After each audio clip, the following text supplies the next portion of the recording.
मित्रों नमस्कार, मैं हूं राकेश कुमार। आप देख रहे हैं मत अभिमत। मित्रों, सर्वे चल रहा है और रोज नए नियम, नए निर्देश, ये सारी चीज़ें आ रही है।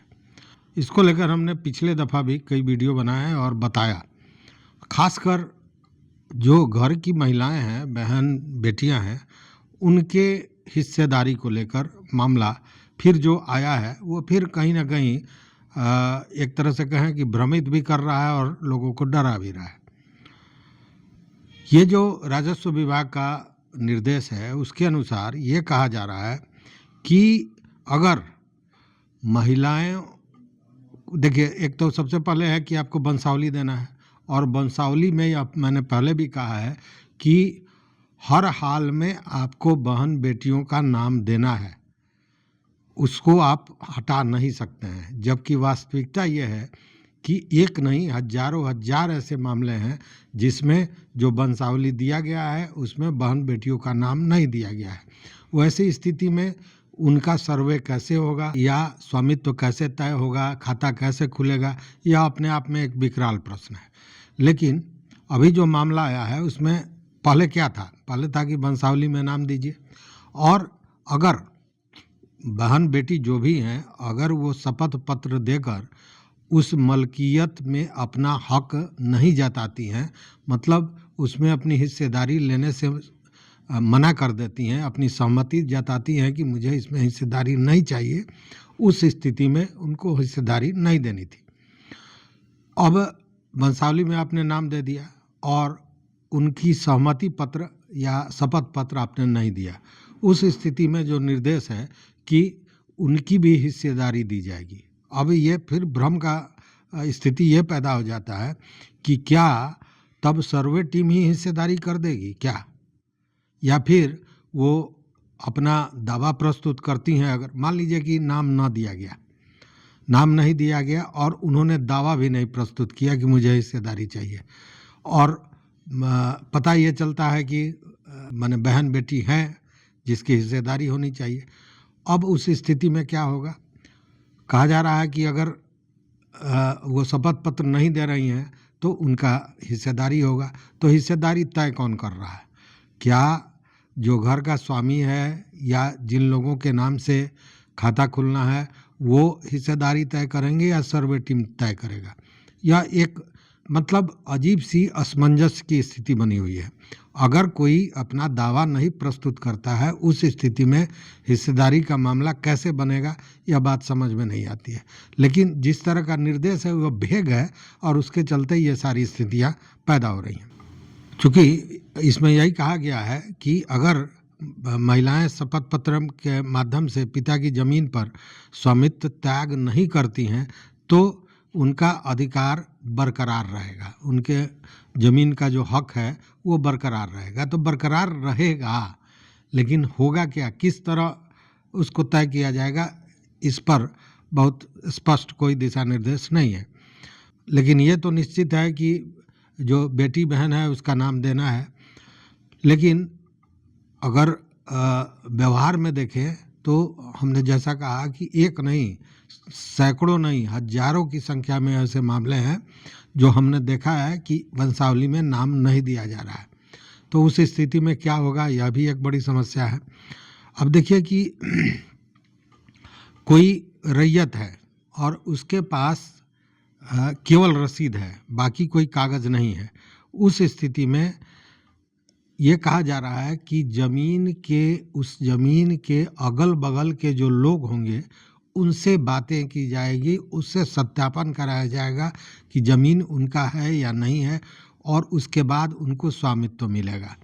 यह भी कहीं न कहीं परेशान करने वाली बात है, क्योंकि गांव में आप देखिएगा तो हर ज़मीन वाला एक दूसरे से कहीं ना कहीं कभी हाथ डरेर को लेकर, कभी किसी पौधे को लेकर, कभी पेड़ को लेकर, कभी रास्ता अगर नहीं है उसके खेत से रास्ता निकल गया इसको लेकर, पानी पटवन को लेकर आपसी विवाद रहता है। उस स्थिति में अगल बगल के लोग कितना सत्य बताएंगे, कितनी सच्चाई बताएंगे, यह भी अपने आप में एक बड़ा प्रश्न है।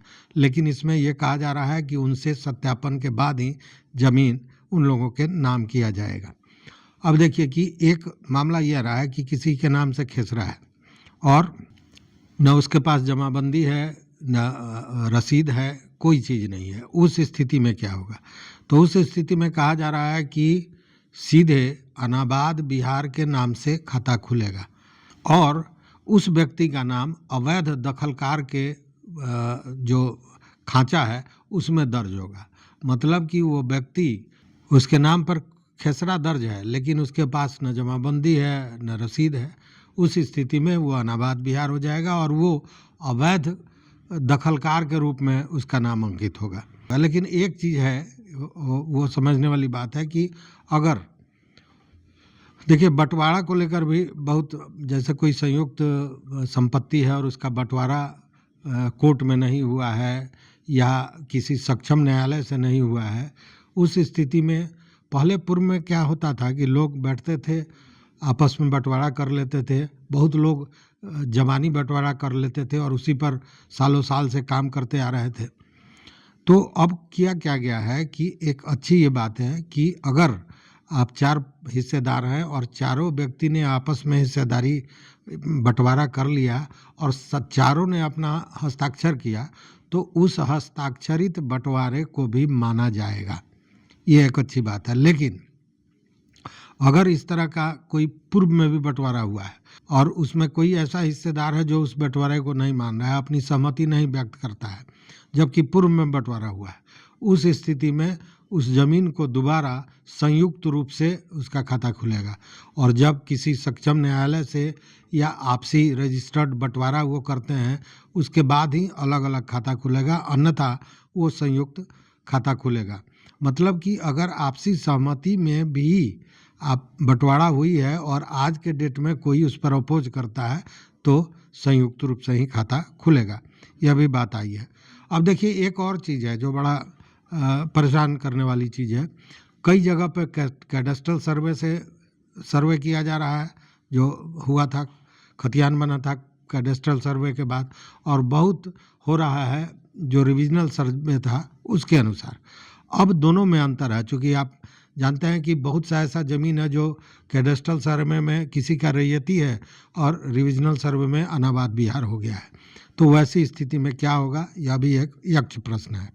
तो इसमें ये जो दिशा निर्देश है उसके तहत है कि अगर कैडेस्ट्रल सर्वे में वो रैयती है और रिविजनल सर्वे में वो अनाबाद बिहार हो गया है, उस स्थिति में सिविल सूट से अगर उस रैयत के पक्ष में न्याय मिला हो, उस स्थिति में उसके नाम से खाता खुलेगा, अन्यथा वो अनाबाद बिहार ही उसका खाता खुलेगा।